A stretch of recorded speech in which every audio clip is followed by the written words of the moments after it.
3 ANB Hindi language. आज हम पढ़ेंगे पाठ 3 मात्राएं।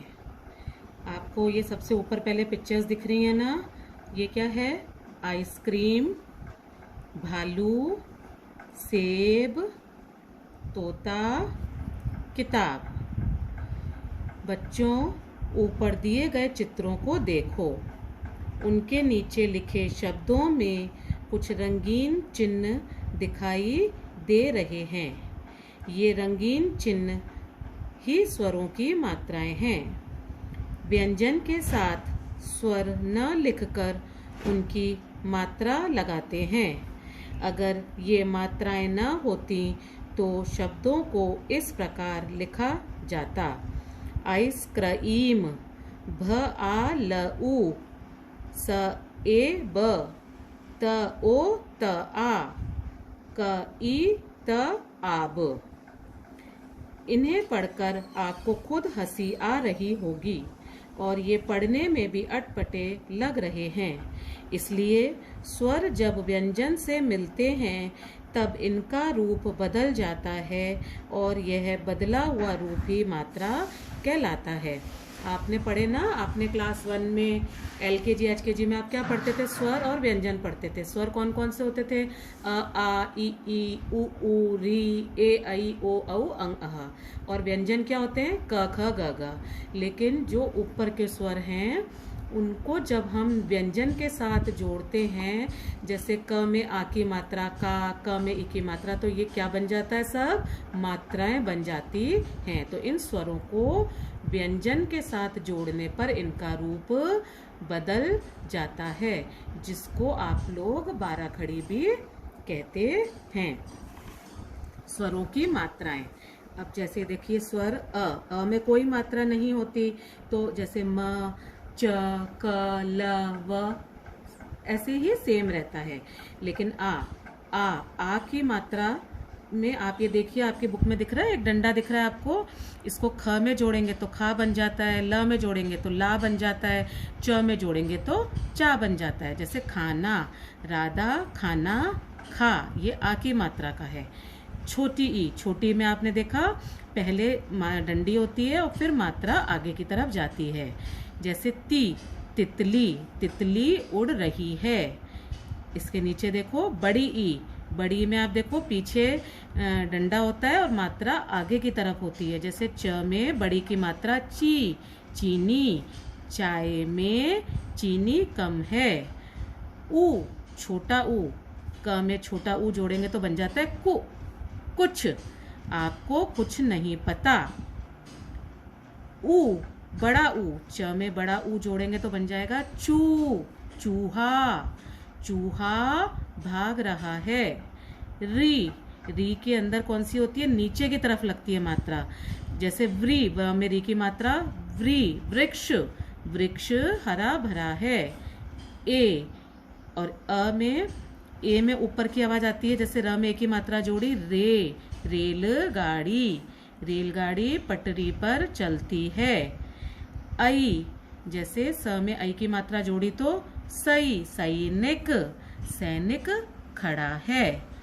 ओ में ओ की मात्रा जोड़ते हैं तो बन जाता है जैसे टो, खो, चो। जिसमें आप जिस भी व्यंजन में ओ की मात्रा जोड़ोगे उसमें ओ की आवाज आती है। जैसे टोकरी, टोकरी में फल हैं। औ, कऊ, कौवा, कौवा काला है। बच्चों, सभी मात्राओं को लगाने का तरीका अलग होता है। कुछ मात्राएं व्यंजन के ऊपर लगती हैं और कुछ मात्राएं व्यंजन के नीचे लगती हैं। कुछ व्यंजन के आगे लगती हैं और कुछ व्यंजन के पीछे लगती हैं। र के साथ ऊ या ऊ की मात्रा उसके आगे, पीछे या ऊपर नीचे न लगकर र के पेट में लगती है।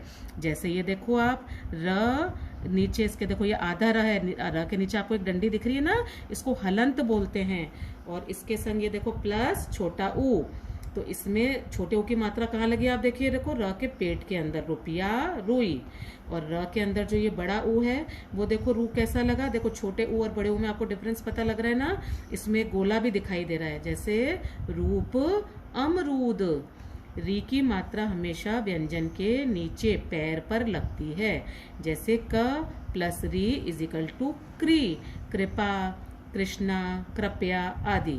अ स्वर की मात्रा नहीं होती है ना। अब हम आगे पढ़ेंगे मात्रा। इसके बाद क्या आते हैं? शब्द। शब्द क्या चीज है?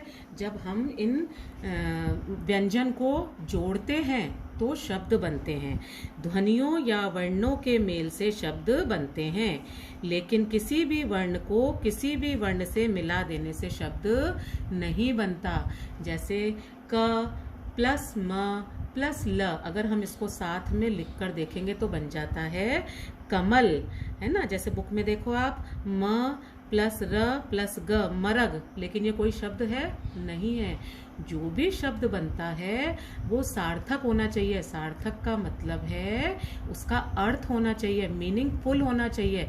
ऐसे नहीं है कि आप कुछ भी बोल दो। जैसे ग म ला गमला, अब मैं गमला बोलूंगी तो आपको समझ में आएगा, लेकिन अगर मैं इसको उल्टा कर दूंगी, लामग कर दूंगी, तो आपको समझ में आएगा? नहीं आएगा। जैसे ये देखो मरग, आपको समझ में आ रहा है? नहीं आ रहा। ताकीब, ये उल्टा लिखा है, ताकीब, आपको समझ में आ रहा है? नहीं, क्योंकि ये उल्टा है। इसका मतलब मीनिंग होना चाहिए। इसका सही शब्द बनेगा किताब। मरग या की ताकीब कोई शब्द नहीं है, क्योंकि इनका कोई अर्थ नहीं होता।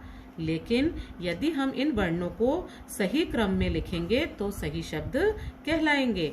मगर मगर, किताब किताब, क्योंकि हम मगर कहने से एक जानवर और किताब कहने से एक वस्तु की कल्पना कर सकते हैं। ये कहलाता है हमारा शब्द। इंग्लिश में कहते हैं हम इसको वर्ड। अब हम पढ़ेंगे वाक्य मीन्स सेंटेंस कैसे बनता है। वाक्य सही शब्दों के मेल से बनते हैं। जो ये शब्द है ना अलग अलग, इनको जब हम जोड़ देते हैं तो ये वाक्य में बन जाते हैं। जैसे कमल साथ बच्चों खेल के है रहा, यह सही वाक्य नहीं है। किसी भी शब्दों को आगे पीछे उल्टा सीधा लगने से वाक्य नहीं बनता है। वाक्य को बनाने के लिए भी सार्थक होना चाहिए। इन शब्दों को सही जगह पर रखना जरूरी है। अब इस वाक्य का सही रूप देखिए। कमल बच्चों के साथ खेल रहा है। इस प्रकार हम बहुत से वाक्य बनाते हैं। जैसे मम्मी खाना बना रही हैं, मैं बाजार जा रहा हूँ, मैं बगीचे में खेलता हूँ। तो ये सब बोलने पर आपको समझ आ रहा है ना। लेकिन अगर मैं इसको जंबल कर दूंगी, उल्टा सीधा कर दूंगी, तो आपको समझ में आएगा? आपको समझ में नहीं आएगा। हम अपनी भाषा में तरह तरह के वाक्यों का ही प्रयोग करते हैं। आपको समझ में आया ना शब्द क्या है, वाक्य क्या है? आपको इसको मैंने भेज दिया है, इसके प्रश्न उत्तर भी मैंने आपको भेज दिए हैं। अच्छे से पढ़ना और समझना। Thank you. God bless you.